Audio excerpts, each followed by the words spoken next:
Yo creo que obviamente una de las cosas que creo más que necesario hoy, antes de iniciar a compartir lo que deseo compartir de la palabra, en primer lugar es sí agradeceros y mucho realmente, porque como decíamos ayer, el Señor ha hecho mucho más de lo que pedimos y que esperamos, y qué bueno es pensar en que podemos contar con esta promesa de Dios. Esta promesa, ya lo vamos a arreglar. Estas promesas siguen siendo, y yo creo que lo que no debemos nunca perder es el corazón de niño y la expectativa de aquello que Dios es capaz de hacer. Tener sobre nuestra espalda, sí, el saber que hay una parte que nos toca a nosotros, pero que hay una parte indudable que tiene que ver con Dios y con su obra, porque cuando nosotros podemos comprender que Dios quiere hacer algo en su obra y que yo puedo ser un instrumento, es como que entro en una dimensión de comunión con Dios totalmente diferente. Y todas las circunstancias y todo lo que sucede coordina de alguna manera para que lo que Dios desea sea hecho. Así que yo quisiera que podamos orar y dedicar también este tiempo mucha atención al Señor y a su palabra. Padre, te damos gracias. Damos gracias, Señor, por el cuidado tuyo sobre nosotros. Y damos gracias, Señor, por poder contar con tu Espíritu Santo. Gracias, Señor, porque es bueno, Señor, ocuparse de ciertas tareas que tienen que ver con la vida de la iglesia y que indudablemente nosotros aprendemos, Señor, con el paso de los años, a ir viendo cómo ese toque tuyo sobre la vida de la iglesia cambia, Señor, toda situación y toda circunstancia. Por eso hoy queremos, Señor, en el nombre de Jesús, dedicar este tiempo, Señor, para poder tener la capacidad, Señor, que muchas veces nos olvidamos. Tu palabra dice, Dios, que no nos olvidemos de ninguno de los beneficios que tú nos has dado. Y Señor, ¿cómo no podemos pensar en esto si simplemente vamos un año atrás, 2, 3? Señor, hoy estamos recorriendo un camino diferente y te lo debemos a ti, Señor. Por eso queremos mirar hacia adelante, sabiendo, Señor, que lo más importante es que podamos mantenernos en esa barca que tú diriges y que se llama iglesia. Te bendecimos por esto, Padre. Bendecimos a aquellos que están con los niños en la escuela bíblica. Gracias por ellos. Gracias por aquellos que dedican su esfuerzo, Señor, a preparar clases para los niños. Bendíceles, extiende tu mano de gracia sobre ellos. Y Padre, oramos para que esta palabra sea de gracia, de bendición, de consolación, de exhortación, y tú la puedas traer conforme al deseo de tu corazón para cada uno de nosotros. En el nombre de Jesús. Amén. Amén. Como sabéis, ayer el pastor Natanael compartió con nosotros algo muy significativo sobre lo que la Escritura enseña sobre qué es la iglesia. Y mientras él estaba predicando, yo en varias oportunidades la miré a Susana, porque indudablemente cuando terminó la reunión hablé con JJ y le comenté, digo, mira, ¿qué es lo que tú piensas cuando tú tienes que dar un mensaje el día domingo, invitas a otro pastor que no tiene ni idea de lo que tú vas a hablar, y de pronto él utiliza casi todos los versículos que tú tienes preparados? Y hay dos posibilidades. O decir, tengo que cambiar el mensaje porque ya dijo prácticamente todo lo que yo quería. O eso es lo más fácil. Eso es lo más fácil. Pero lo más difícil creo que es repetir conceptos, como diciendo, estás diciendo lo mismo que ayer. Pero ¿sabe?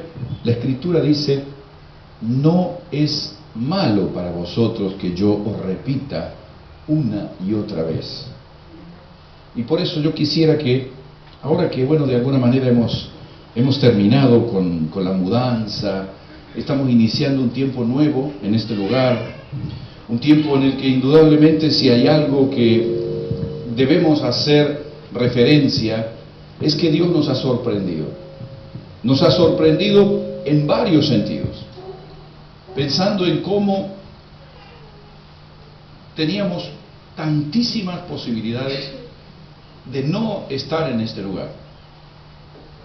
Y la verdad es que más pasa el tiempo, más nos damos cuenta del nivel que Dios está permitiéndonos tener en este tiempo como iglesia, ¿sí? Por eso mismo yo quisiera volver un poquito sobre lo que el pastor Natanael dijo ayer y lo que yo dije hace una semana atrás sobre el mensaje de Dios. El mensaje de Dios a Josué para que entrara el pueblo en la tierra prometida, ¿sí? Dos cosas bastante relacionadas. Y si recordamos un poquito, la Escritura nos enseña que tenemos en esto de Josué, capítulo 1, versículos 2 al 4, son palabras que Dios le dice a Josué cuando tomó la responsabilidad de guiar al pueblo de Israel luego de la muerte de Moisés, en un tiempo de cambio. Y lógicamente, cuando uno hace cambios, quiera o no, necesita hacer análisis. Si usted hace un cambio de trabajo y no analiza como estaba antes, seguramente lo único que encuentre va a ser queja. Si usted era soltero y ahora se casó y no hace un análisis correcto de todo, seguramente se va a encontrar con quejas y quejas y quejas. Y la verdad es que lo más importante que nosotros podemos tener es precisamente analizar la situación en la que nos encontramos, mirar hacia atrás, evaluar y decir, ¿y de ahora en adelante qué? Estamos nosotros también en un cambio, en un tiempo de cambios para la congregación, y aquí la Escritura dice que Dios le comenta a Josué, le da sus planes, y Dios le dice, mi siervo Moisés ha muerto, ahora pues levántate y pasa. Está en amarillo porque es la parte que le corresponde a Josué en esta tarea. Y Dios también dice su parte. En este caso, Él dice, pasa este Jordán tú y todo este pueblo a la tierra que yo les doy a los hijos de Israel. Yo os he entregado como os había dicho a Moisés, y todo lo que continúa diciendo este texto. Y de allí, de alguna manera, yo quisiera tomar por una sencilla razón. Todos nosotros conocemos y hemos leído un poquito la historia del libro de Josué, cómo el pueblo de Israel debió necesariamente batallar y mucho para conquistar la tierra. Están detalladas una por una las diferentes batallas que ellos debieron pasar, sí o sí. Y uno se puede hacer la pregunta, si Dios dice, yo os he entregado, y Dios habla en tiempo pasado, no dice yo os entregaré, habla en tiempo pasado, yo os he entregado, ¿por qué Israel tenía que batallar? Si Dios ya lo había entregado. Y este es un principio espiritual que debe ser vital para nosotros para que podamos comprender no solo los planes de Dios, sino el Evangelio. Porque si yo pienso que todo depende de Dios, mire, muy sencillo, Dios no va a ir a trabajar por usted. Dios no va a ser fiel a su esposa si usted es infiel. No, hay parte que tengo que hacer yo. Y por eso Dios le dice a Josué, y es interesante que primero le dice a Josué lo que él tiene que hacer, y después dice lo que Dios ya tiene decidido que va a hacer. Como reflexionábamos una semana atrás, yo creo que Dios contaba con que Josué hiciera lo que finalmente hizo. Pero estoy seguro que si Josué no lo hacía, Dios sacaba otro líder para introducir al pueblo.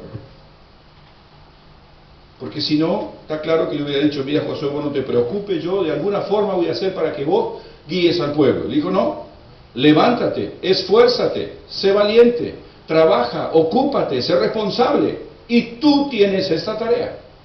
Y yo creo que esto, pensando un tanto en lo que ayer el pastor Natanael nos compartía sobre la iglesia, esto me hace preguntar, ¿qué es lo que nosotros como iglesia hoy tenemos como tarea? Por una sencilla razón, si el pueblo de Israel tenía una tarea, tenía una conquista que llevar a cabo, nosotros como iglesia también tenemos una tarea para hacer. Y una tarea que no la va a hacer Dios. Dios cuenta con que haya gente obediente que la haga.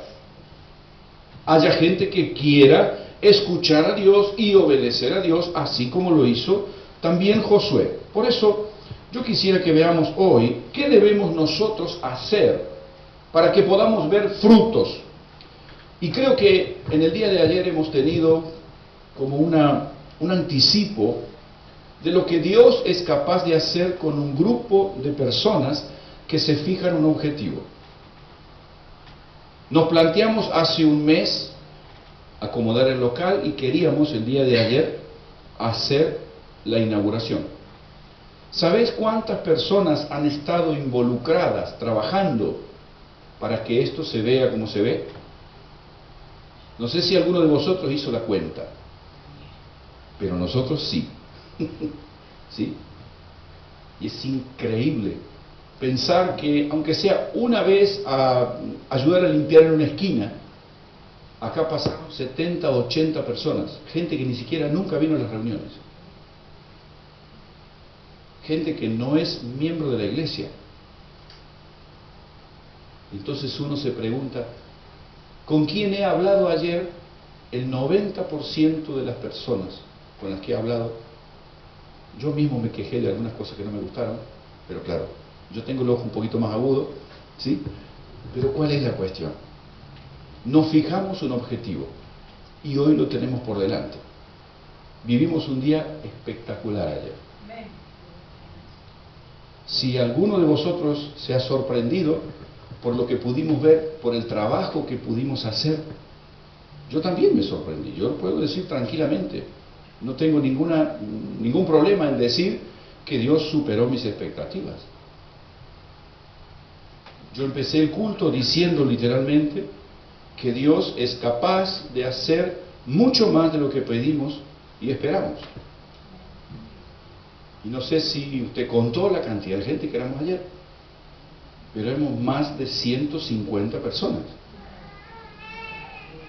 Esto estaba todo lleno, había gente en el pasillo y gente afuera. Y uno dice, pero ¿y de dónde salió toda esa gente? Ahora, ¿cuál es la cuestión? Cuando yo veo la gente que hemos estado involucrados, está claro que si somos un grupo de 60, 70 personas y nos involucramos todos en el trabajo, el resultado es lo que vimos ayer. Ese es el tema. Ese es el gran tema. Por eso mismo yo quisiera que veamos algunas cosas de cómo la Escritura nos indica qué es lo que nosotros debemos hacer para producir frutos. No importa, no te preocupes. Para producir frutos conforme al deseo de Dios. Muy bien, acompáñenme por favor, vamos a leer juntos 1 Corintios. ¡Wow! Se me ve un poco más, no es la aureola, es un simple reflejo. Si vas a sacar una foto, Aurora, déjame que me peine primero.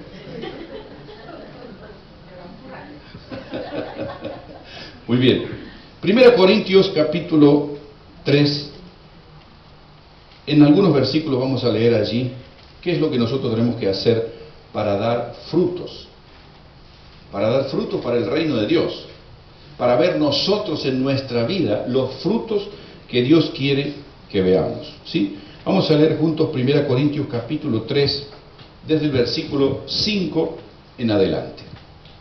Dice la Escritura lo siguiente: ¿qué es pues Pablo? Lo escribe él, o sea, él mismo dice, ¿quién soy yo? ¿Qué es Apolo? Servidores.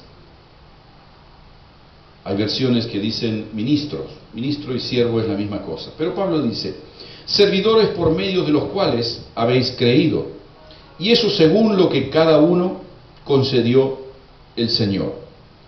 Según lo que a cada uno concedió el Señor.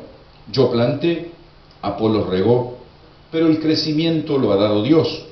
Así que ni el que planta es algo, ni el que riega, sino Dios que da el crecimiento. Y el que planta y el que riega son una misma cosa, y cada uno recibirá su recompensa conforme a su labor. ¿Podemos repetir juntos este versículo, por favor? El que planta y el que riega son una misma cosa, aunque cada uno recibirá su recompensa conforme a su labor. Y el versículo 9 dice, porque nosotros somos colaboradores de Dios y vosotros labranza de Dios, edificio de Dios. Y aquí el apóstol Pablo da dos ejemplos que nos permiten entender cómo él, guiado por el Espíritu, veía la iglesia. El primero da el ejemplo de un campo que es cultivado y después da el ejemplo de un edificio en construcción. Por eso mismo yo creo que es importante porque Pablo compara la iglesia con una plantación y los que trabajan, los que sirven, los obreros, ¿sí? Dice la Escritura, ellos son los que Dios utilizó el medio, el canal a través del cual la iglesia es edificada. El trabajo continúa, la iglesia indudablemente, Pablo empezó este trabajo y tiempo después llega Apolos. ¿Qué sucede? Que había algunos que decían, a mí me cae más simpático Pablo, me gustaba más cómo predicaba, era más efusivo. Y otros decían, no, pero la homilética, y qué voz Apolo cuando canta. ¿Usted cree que no? Yo creo que sí. Porque eso es lo que pasa hoy en la iglesia. Me gusta este pastor porque canta muy bien. Me gusta este otro porque predica. Y uno dice, pero... Y Pablo, él mismo dice, ¿quién es Pablo? ¿Quién es Apolo? Porque está claro que lo que a Pablo más le interesaba no era lo que la gente pensaba de él, sino, por el contrario, lo que la gente pensaba de sí mismo delante de Dios. Por eso él se pone exactamente a la misma altura. Yo no soy diferente que ustedes. He sido un instrumento por un tiempo a través del cual Dios les ha ministrado. Y termino ahí mi función, ya no estoy más entre ustedes. Pero ahora sois vosotros aquellos que debéis tomar esta iniciativa para servir. En 1 Corintios, ahí muy cercano, el capítulo 3 también, el versículo 4, Pablo muestra cómo los corintios eran sectarios dentro de la misma congregación, diciendo el uno al otro, yo ciertamente soy de Pablo, y el otro, yo soy de Apolos. Y les da una frasecita que, imagínate, desde aquí del púlpito decir, vosotros sois carnales. Pastor, no sea tan duro. Pero es lo que Pablo le dice a los corintios. ¿Por qué? Porque pensar, hermanos, en la división de la iglesia, ellos estaban creando una división. Yo prefiero a Pablo, yo prefiero a Apolos. Dice, no. Ni Pablo ni Apolo merecen ser seguidos. Mientras Pablo y Apolo van detrás de Cristo, cualquiera de los dos lo mismo. ¿Tienen características diferentes? Sí. Pero lo importante para Pablo es que ellos se dieran cuenta que llegaba un tiempo diferente para la iglesia y que ellos debían necesariamente saber qué es lo que viene después. Por eso él dice claramente, cada uno recibirá su recompensa conforme a su labor. Él, Apolos y los corintios también. El versículo 10 aclara un poquito, el final del versículo 10 dice, cada uno mire cómo sobreedifica. Es una responsabilidad personal que cada uno de nosotros tiene. ¿Cómo vamos a edificar? Y obviamente es el deseo de Dios, así como Dios estaba preocupado con que Josué entendiera, se levantara y cruzara el Jordán, hoy Dios está interesado en que cada uno de nosotros entendamos, comprendamos qué quiere Él que nosotros hagamos, para que la iglesia sea lo que Dios desea. Por eso mismo, Él nos muestra en esta parte de la Escritura cómo los ministros somos comparados con un equipo de obreros que trabaja en un campo. Y aquí hay algo que yo quisiera dejar muy claro. En más de una oportunidad, principalmente en los países del norte, de Sudamérica y en Centroamérica, se habla de los pastores a los cuales se les llama siervos. Es como que de pronto el único siervo que hay aquí soy yo, porque yo soy pastor. ¿Así? ¿De verdad? Muchos hemos servido, porque hubo momentos en los que yo estaba haciendo una cosa y otro hacía otra cosa, hubo un momento en que éramos 30, 40 personas al mismo tiempo trabajando aquí. Todos servíamos conforme a nuestras capacidades. Lo que Pablo nos está transmitiendo por esto es que Dios espera que cada uno de nosotros encontremos la motivación por la cual Dios nos ha llamado. ¿Para qué Dios te rescató? ¿Para qué Dios tiene un plan para... No puede tener para ti el mismo plan que tiene para mí. Absolutamente no. Pero la mejor forma de entender ese propósito es acrecentar mi comunión con Dios a través de la Escritura.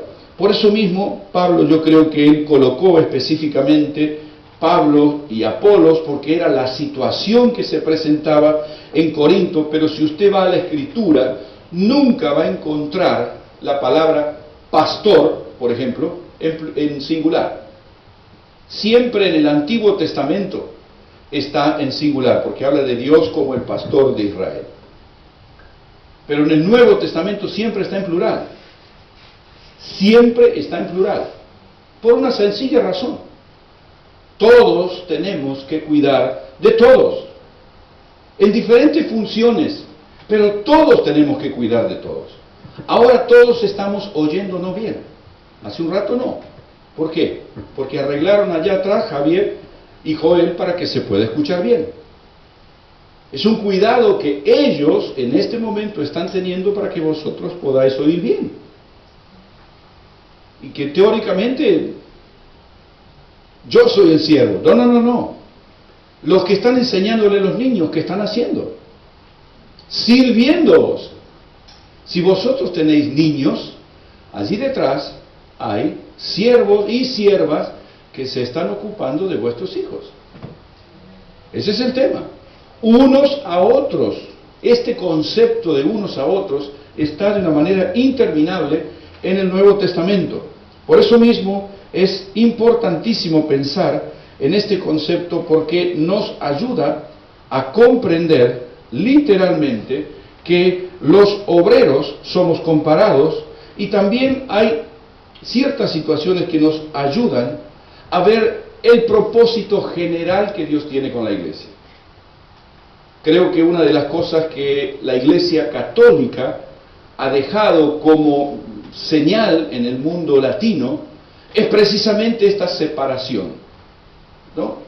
Los pecadores están allá, el santificado está aquí. Sí, esa es la verdad, hermano.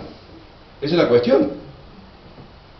Es decir, ciertas mentirillas que no son reales. No son reales. Cuando usted va al Nuevo Testamento se encuentra ¿con qué? Con que no hay más sacerdotes. ¿Por qué? Porque todos somos sacerdotes. Porque en el Antiguo Testamento solo tenía acceso a la presencia de Dios el sacerdote, el sumo sacerdote.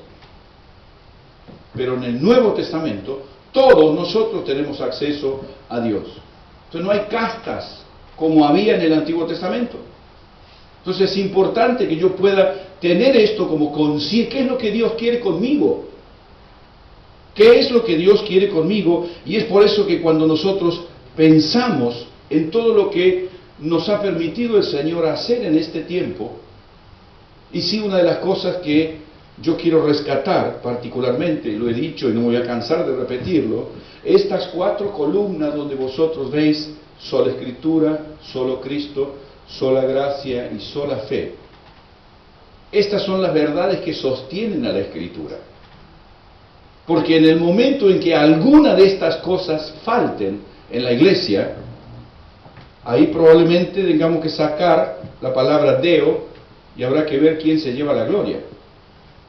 Pero mientras sigamos la Escritura, mientras creamos que somos salvos por gracia a través de la fe y que Cristo es el Señor y que solo en Cristo encontramos salvación, Dios se lleva la gloria.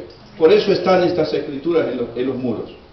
Para que no nos olvidemos que esta es la tarea que la iglesia tiene, anunciar las virtudes de Cristo. ¿Cómo? De esta forma. No existe cristianismo sin Biblia.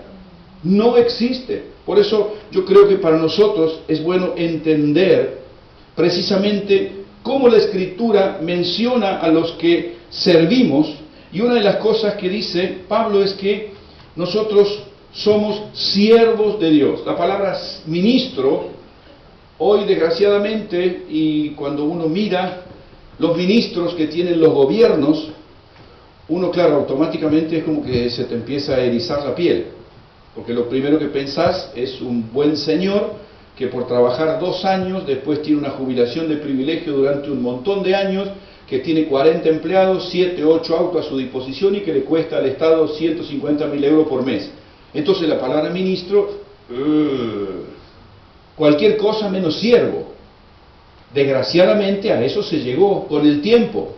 Pero ministro es el que sirve, el que ministra a los demás.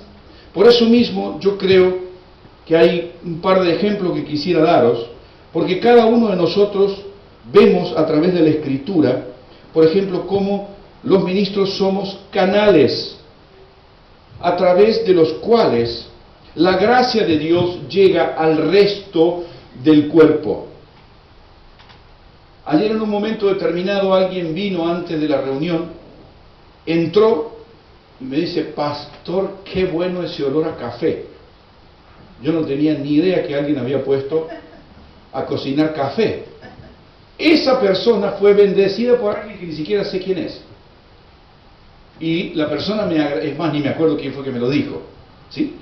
Pero ¿qué quiero deciros con esto? El simple hecho de poner a calentar café parece una tontera, pero no es una tontera. No es una tontera, porque es una manera de servir a los demás. Ver anoche que terminamos todo y el salón quedó exactamente limpio como antes de empezar. Usted se pregunta ¿por qué? Porque hubo un montón de gente que se quedó al final para limpiar, para trabajar, para juntar la basura y todo. Y dice, pero ¿y cómo? Porque entendimos este principio. Todos servimos ¿a quién? A todos. Es así. No hay un super santo ungido al que hay que ponerle una alfombra roja. No, yo me he tirado al suelo delante de los niños. Hay una fotografía de Susana por ahí medio desparramada, ¿sí? Trabajando en la sala de los niños. Es la verdad, hermano, acá no hay ninguno que tenga coronita. Todos somos iguales delante de Dios y todos trabajamos y servimos. Y obviamente esto nos permite ver cómo el Señor trabaja. Quien sirve es como, por ejemplo, una tubería que lleva el agua, ¿sí? Normalmente nosotros bebemos, no nos hacemos ningún problema, y cuando falta el agua, ¿qué pasa? Sentimos la falta del agua, no el problema de la tubería. Nos falta el agua. Nosotros somos como la tubería, hermano. Hoy estoy yo aquí, mañana puede haber otro. Dios sepultó a Moisés, sepultó al apóstol Pablo, Jesús se fue al cielo y el reino siguió. Imagínense. Por eso Pablo dice, ¿yo quién soy? ¿Y Apolos quién es? Dios trabaja a través de quién? De quienes le creen. No necesitamos tener una gran capacidad para servir a Dios. Dios llama. No lo quiero leer porque me da un poco de vergüenza, pero Dios dice que Dios escoge a lo vil y despreciado del mundo. Heme aquí. Esa es la cuestión. Hablábamos ayer con Pedro, me reía porque él me dice, no sabías que eras tan rockero. Y yo, sí, la verdad que bueno, ¿cuál es la cuestión? A mis 13 años me dedicaba como DJ en una discoteca para adultos, a los 13 años. Y claro, usted me conoce con la Biblia, la corbata, predicando. Todos tenemos nuestra historia, hermano. ¿Quién puede decir, no, yo, por favor? ¿Quién soy yo? Pero Dios nos llama a todos a que le sirvamos. ¿En qué? En lo que podamos. En lo que podamos. Nunca Dios nos va a pedir que volemos, porque no estamos capacitados. Pero para servir, todos estamos capacitados. Por eso, yo creo que una de las características es el hecho de pensar que somos un canal, el hecho de pensar también que, así como la Escritura lo describe, nosotros somos siervos y no dueños. Y el pastor Natanael ayer dijo una gran verdad. Me encanta que nos podamos identificar con la palabra renacer. Y en Monza nos identificamos con un nuevo giorno. Nunca jamás le diga a nadie, yo voy a la iglesia del pastor Magnin, porque yo no tengo ninguna iglesia. Yo sirvo en la iglesia Renacer, pero la iglesia no es mía. La iglesia le pertenece al Señor, y hay de mí el día que crea que es mía, imagínense. Y no solo eso, imagínense lo mal que se sentiría mi esposa, porque ella se casó conmigo, la iglesia está casada con Cristo, no conmigo. Era lo que decía el pastor ayer. Ese es el tema. El hecho de saber que la iglesia no es nuestra. Nosotros podemos y debemos esforzarnos, pero no somos los dueños de la iglesia. Yo como quiero, no. Todos debemos ajustarnos ¿a qué? A la Escritura, a lo que dice la Escritura, sabiendo que Dios recompensará individualmente a todos y cada uno, según lo que nosotros hayamos hecho. Otra cosa, es interesante ver que los diferentes ministros tenemos diferentes encargos de trabajo. Si bien el propietario es Dios, Dios trata en diferentes áreas, con diferentes personas, y Pablo lo ejemplifica muy bien. Dice en el versículo 6, yo planté, Apolos regó. Yo planté, ¿por qué? Porque Pablo fue el que empezó la iglesia en Corinto. Después llegó Apolos y continuó enseñando. Y le dice a los corintios, cada uno de vosotros mirad cómo sobreedificáis. Es decir, Pablo hizo una parte, Apolos hizo otra parte, y ahora te toca a ti. Continúa edificando tu propia vida en Dios. Los trabajadores no competimos para ver quién es mejor, para ver quién predica mejor, para ver quién enseña mejor, para ver quién canta mejor, para ver... No, nos complementamos, por eso somos un cuerpo. Imagínese mi mano derecha riéndose de la izquierda y diciéndole, tú no sabes escribir. Yo escribo con la derecha, pero ¿sabe qué? Cuando tengo, por ejemplo, que jugar al billar, soy zurdo. Y para la guitarra también soy zurdo. Entonces creo que esta no se burla porque esta no sabe tocar la guitarra y esta sí. Imagínense, es una tontera enorme. Pero cuando el Señor nos dice que somos un cuerpo, es para que aprendamos también estos principios. No es más importante la oreja que la nariz, los ojos que las manos, no. Cumplimos diferentes funciones en el Señor, ¿sí? Diferentes encargos de trabajo. También tener la conciencia de que todos nosotros somos colaboradores de Dios.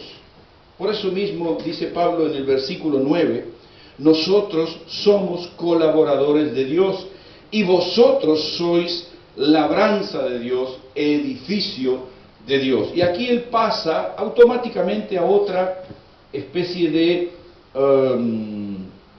figura literaria con la que quiere reemplazar lo que venía hablando de el cultivo. Él dice, es Dios quien da el crecimiento, y hay una realidad. Dios da el crecimiento, pero Dios no siembra. Dios da el crecimiento, pero Dios no riega. Por eso mismo, para que haya una plantación, tiene que haber alguien que ponga la semilla. Y esa es la parte nuestra. Para que la semilla crezca, tiene que ser regada. Tiene que ser sembrada en la estación correcta. Por eso mismo, Dios da el crecimiento, siempre y cuando nosotros hagamos correctamente la parte que nos corresponde, tal como Dios le dijo a Josué. Por eso mismo, hay algo detrás de todo esto, y que es algo que uno normalmente siempre tiene en cuenta. Pablo le dice a los corintios: vosotros sois labranza de Dios. Vosotros sois el campo que Dios cultiva. ¿Cómo lo cultiva? A través de quienes servimos. Y es interesante este concepto, porque hay algo muy importante detrás de todo esto. Cuando nosotros pensamos en el privilegio que Dios nos da de servirlo, de ser partícipes de lo que Él está haciendo, no solo aquí en Fuengirola, en Mijas y lo que podemos ver aquí. El mandato de llevar el Evangelio hasta las últimas partes de la tierra es para todas las iglesias, para todas las congregaciones. También lo es para nosotros. Por eso mismo yo quisiera que podamos ver lo que Dios va a ir haciendo, y vuelvo a repetir, lo que vimos el día de ayer. Creo que ha sido una muestra de lo que Dios es capaz de hacer cuando nosotros nos arremangamos, por así decir, y nos ponemos a trabajar. Y queremos servir a Dios. Y tenemos un sueño por delante. Y estamos dispuestos a sacrificarnos. Hermano, yo he visto gente trabajar aquí 14 horas seguidas, un día. 14 horas seguidas. Día sábado, Día sábado, ¿sí? Desde las 8 de la mañana hasta las 10 de la noche. ¿Cuál es la cuestión? ¿Se puede? Claro que se puede. Cuando es una prioridad, siempre uno encuentra el tiempo. Cuando no es prioridad, hay una fila enorme de imposibilidades. No puedo, en realidad no es una prioridad para mí, por eso no voy, por eso no sirvo. ¿Por qué? Porque, bueno, el Señor sabe. Indudablemente, esta perspectiva, hay algo que el apóstol dice en el versículo 9: vosotros sois labranza de Dios, y él dice también edificio de Dios. Y aquí hay algo en lo que quisiera sí que nos detengamos un poquito, en lo que dice el Salmo 127, si quiere puede buscarlo. Salmo 127, versículo 1 y 2. Dice una verdad espiritual muy importante. Si el Señor no construye la casa, de nada sirve que trabajen los constructores. Si el Señor no protege la ciudad, de nada sirve que vigilen los centinelas. De nada sirve trabajar de sol a sol y comer un pan ganado con dolor, cuando Dios lo da a sus amigos mientras duermen.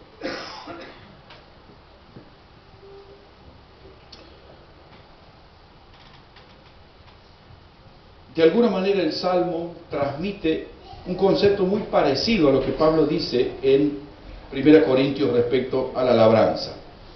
Porque en definitiva habla de los que trabajan, habla de los que construyen, pero dice, si Dios no hace su parte, no vale la pena que hagamos nada. Esto lógicamente nos lleva a pensar en algunas cosas importantes que dice este Salmo. Primero que nada, los judíos utilizaban la palabra casa no solo para hablar de la estructura arquitectónica, sino que ellos hablaban de su familia y decían casa. ¿Sí? Está claro que de pronto lo podemos también esto pensar en extender esta frase a lo que es la casa de Dios, que obviamente no es este edificio. La casa de Dios somos nosotros. Por eso mismo, cuando pensamos en edificar la casa de Dios, hablamos de edificar las personas que formamos la iglesia. No hablamos de un edificio normal como este, como aquí antes era un call center, y ahora se transformó en la casa de Dios. No, esta es la casa de Dios. Por eso en el papelito que usted firmó cuando vino ayer decía, esta es la casa de todos. ¿Qué todos? Los que buscan a Cristo y quieren seguirle y servirle. Esta es la casa para esas personas. Quien no quiera seguir a Cristo y se va a sentir incómodo acá. Porque los que estamos aquí queremos seguir a Cristo.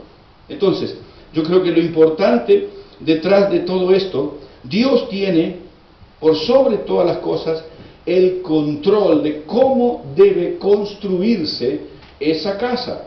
¿Sí? Mire, aquí hay algo interesante y es la necesidad de la bendición de Dios durante la construcción.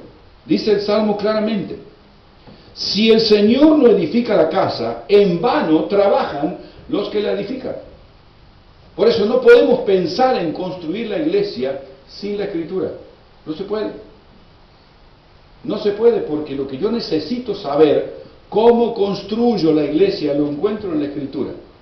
Nada que esté fuera de la Escritura puede dar crecimiento a la iglesia. Puede juntar gente, eso sí. ¿Sí? Usted puede traer un excelente equipo de músicos y gente que predique excelente y fantástico. Pero si no se cumple en esta, la iglesia va a juntar gente, pero no va a crecer. Puede engordar, pero no fortalecerse. Y desgraciadamente lo peor que le puede pasar a la iglesia es engordar, hermano. Y no porque crezca el ácido úrico, sino porque dentro de la iglesia se junta gente, pero hay poca gente que siga a Cristo. Es lo peor que le puede pasar a la iglesia. Con el propósito de juntar gente, bajamos lo que dice la Escritura. Y yo creo que una de las cosas preciosas que tiene esto es pensar, venga conmigo por favor a Hebreos 11, hay algo extraordinario que la Escritura me transmite cuando yo pienso en construir, y esto confieso en más de una oportunidad, ha sido un aliciente muy importante para mí. Hebreos 11, versículo 8 al 10. En realidad, cuando uno trabaja sirviendo al Señor, uno siempre quiere ver cosas bonitas como las que vimos ayer. Está claro que si yo siembro, espero ver la cosecha, ¿no? Pero la verdad es que no siempre uno ve la cosecha. Esa es la gran verdad. Uno no siempre ve la cosecha. Pero mire lo que dice la Escritura respecto a Abraham, el que es conocido como el padre de la fe.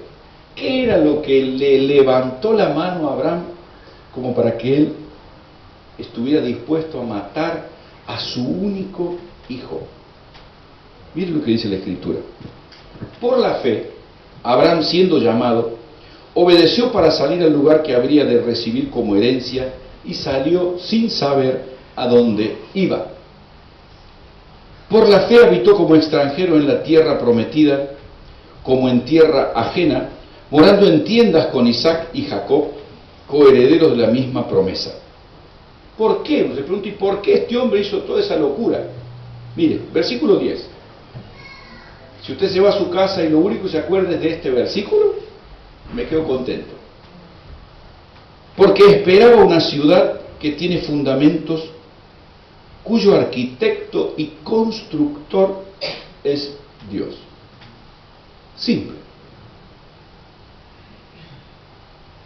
Todos sabemos, no sé cómo se llama aquí en España, José Luis, vos que sos arquitecto, en Argentina se dice maestro mayor de obra, el que recibe y de alguna manera, ¿cómo se llama aquí? Aparejador. Bueno, ok, corregime si me equivoco un poquito. ¿Cuál es la cuestión? El arquitecto tiene en su cabeza cómo va a quedar el edificio. Obviamente el aparejador, para hacer lo que necesita hacer, estar en contacto con el arquitecto, y de vez en cuando el arquitecto viene y dice, acá un poquito más allá, fíjate, este está muy alto, no, aquello está más bajo, un poquito más ancha la puerta. Y adentro trabajan ¿quién? Los albañiles, los electricistas, el fontanero y todo, un montón de gente. Pero hay un arquitecto que tiene el plano claro. Y cuando termina todo es el arquitecto que le dice al dueño, aquí tiene la llave. Y esa es la cuestión. El arquitecto de la iglesia no es el pastor. El arquitecto de la iglesia es Dios. Y eso es lo que nos debe sostener. Yo estoy haciendo lo correcto y si no veo hoy los frutos, no importa. Sigo sirviendo, aunque no vea frutos. ¿Por qué? Porque mi esperanza no está en lo que voy a ver aquí, sino en lo que Dios nos tiene preparado allá. Es lo que Pablo transmite en 1 Corintios. Cada uno recibirá su recompensa y mire, honestamente, si usted piensa que Dios le va a deber algo, lea más la Biblia. Dios no es deudor de nadie, dice mi Biblia. Y yo creo que lo más importante para nosotros es pensar literalmente que Dios tiene que necesariamente no solo diseñar la iglesia de cómo debe ser, sino continuar guiándola hasta el momento en que Cristo vuelva. Ahí Dios dice, bueno, ok, ya la iglesia cumplió su función. No podemos nosotros pensar en edificar la iglesia simplemente leyendo la Escritura. Necesitamos la acción del Espíritu, porque es el Espíritu el que nos guía a toda verdad en la Escritura. Si no nos convertimos en fariseos, necesitamos de la palabra y necesitamos del Espíritu para la edificación de la casa, que es la iglesia. Por eso mismo, dice la Escritura, la construcción de nuestra casa no se podrá hacer sin el intervento de Dios, con la palabra y con el Espíritu, las dos cosas, juntas, en la misma proporción, ¿sí? Por eso mismo, cuando pensamos también en la protección de la iglesia, está bien que los intercesores oren, está bien que los intercesores quieran buscar a Dios para que de alguna manera el enemigo tenga una cierta limitación, pero mire lo que dice el Salmo. Está claro que en vano vigilan los centinelas si Dios no cuida la ciudad. Transmita esto al Nuevo Testamento. En vano oran los intercesores si Dios permite un juicio. ¿Por qué? Porque la iglesia es de Dios y nosotros somos siervos, nada más. No nos pertenece a nosotros. La protección de la ciudad estaba dada por murallas y quien debía enfrentar una ciudad necesariamente debía saber que esto era lo que protegía a la ciudad. Y aquí nos encontramos también con algo que nosotros debemos intentar entender. ¿Por qué? Porque si Dios edifica la casa y Dios es quien la cuida, ¿qué parte me toca a mí? ¿Qué parte me toca a mí? Es interesante ver también que este texto nos muestra que Dios va a suplir durante nuestro descanso nuestras necesidades. Entonces, ¿yo qué hago? Tomo sol en la playa de Fuengirola y espero en Dios. No. Si usted interpreta estos dos versículos de esta forma, no tiene nada que ver con lo que Dios quiere decirle a la iglesia. Esto no es un llamado a ser negligente, sino es a poner nuestra confianza en Dios, en que Él hará lo que yo no puedo. Hay ciertas cosas que yo no tengo la capacidad de hacer. Yo puedo deciros, hermano, vamos a tratar de hacer esto. Y ok, vosotros podéis acompañaros o no. Está claro que cuando nos ponemos de acuerdo y decimos, queremos lograr esto, yo desde hace unos 5 o 6 días atrás venía diciéndole a Susana, digo, amor, mi deseo es que el sábado nadie vaya a trabajar, que esté todo listo. Y así fue, faltaban cositas, pequeños detallecitos, ¿sí? ¿Por qué? Porque todos fuimos responsables, algunos más, otros menos, pero en general todos fuimos responsables y vimos algo tan bonito como lo que nos regaló el Señor ayer. Por eso yo quisiera de alguna manera que veamos este texto no como algo que me permite ponerme las manos en el bolsillo y decir yo no voy a hacer nada porque total Dios se va a encargar, sino algo que me incentive a creer en Dios. Por eso yo quisiera terminar de alguna manera pensando ante todo esto, ¿cuál es la parte que nos corresponde a nosotros y cuál es la parte que le corresponde a Dios? ¿Qué es lo que yo debo necesariamente hacer para ver lo que significa el crecimiento de la iglesia? Hay ciertas cosas que yo necesito hacer para que Dios cumpla lo que prometió que iba a hacer.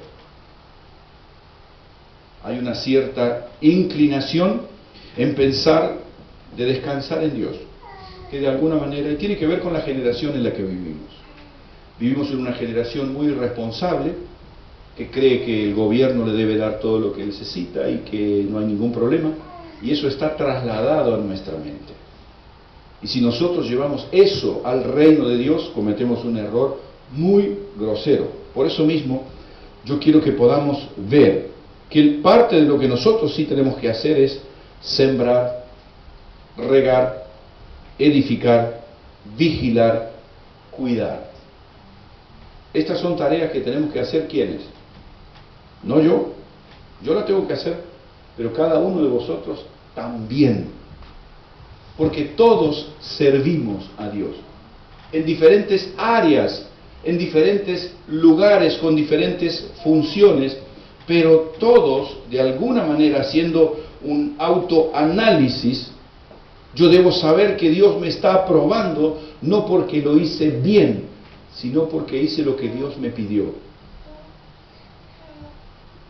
No sirve de nada que yo haga las cosas bien si Dios no me pidió que las haga, porque las estoy haciendo para mí, para que se vea qué bueno, qué inteligente y qué capaz. Y por ahí Dios dice, no, si yo nunca te pedí que lo hiciera. El buen siervo y fiel tiene que ver con que yo hice lo que el patrón me indicó. Ese es el tema. Por eso yo creo que de alguna manera lo que más importante es esto, es pensar que nuestra tarea es colaborar con Dios en lo que Él quiere hacer. Pero hay algo que no nos debemos nunca olvidar, y es que el crecimiento no depende de nosotros. Yo recuerdo en varias oportunidades algunos hermanos que de pronto, no habiendo a lo mejor escuchado un mensaje de este tipo, me han preguntado, y pastores, ¿qué piensa hacer usted para que la iglesia crezca? ¿Y qué? Sí, imagino que usted tiene una visión para hacer crecer a la iglesia. Y siempre me gusta comparar lo espiritual con lo natural. Y saben, los que tenemos hijos, los hemos visto crecer. ¿Qué hicimos con nuestros hijos para que crecieran bien? ¿Qué hicimos? Las mamás, a ver, ¿qué hicimos? ¿Les dimos de comer? ¿Ok? ¿Qué otra cosa? Oramos por ellos. ¿Qué otra cosa? ¿Qué más? Los cuidamos, los corregimos. Bueno, si usted me pregunta qué es lo que yo quiero hacer para que la iglesia crezca, eso, darle bien de comer, ¿sí? Corregir cuando hay algo que está mal, orar por vosotros, lo mismo, exactamente lo mismo. Imagínense, yo quiero que mi hijo sea grandote, bien alto, entonces ¿qué hago? No lo hago dormir acostado, sino que de noche lo cuelgo como para que de pronto se estire un poco más y... No sirve eso. No sirve. ¿Por qué? Porque yo no puedo hacer que mi hijo sea 1 centímetro más alto o 1 centímetro más bajo. Con la iglesia tampoco podemos hacerla crecer. Podemos tener más gente, pero eso no significa que la iglesia crezca. La iglesia crece cuando las personas que estamos formándola nos vamos pareciendo a Cristo. Si no, la iglesia no crece. Ese es el gran tema. El misterio es precisamente esto. Yo creo que poniendo lo mejor de nosotros es como nos vamos a dormir tranquilos, y si vemos la iglesia crecer sabemos, yo hice lo correcto y Dios estuvo conmigo. ¿Por qué Dios no lo hizo antes? No lo sé. Cuando vaya al cielo pregúntele a Él. Porque hay cosas que nosotros nunca vamos a entender. Yo creo sí que cada vez